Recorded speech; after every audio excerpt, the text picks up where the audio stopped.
LaSun is leader in lighting and electrical test instruments. Hello everyone, let me introduce to you the EDX2 EDXRF RoHS testing equipment. RoHS is a mandatory standard established by EU legislation.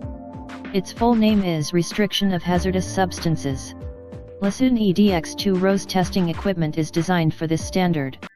The main test substances in RoHS requirements are as follows: mercury less than 1000 ppm, hexavalent chromium less than 1000 ppm, cadmium less than 100 ppm, lead less than 1000 ppm, polybrominated biphenyls less than 1000 ppm, polybrominated diphenyl ethers less than 1000 ppm.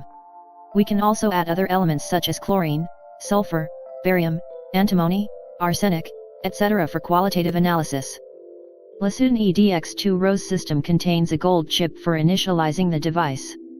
A standard sample package containing EU calibration certificate is used for equipment self-checking. It is equipped with a computer pre-installed with RoHS test software and remote tool. We can provide free remote service if you have any problem in using the system.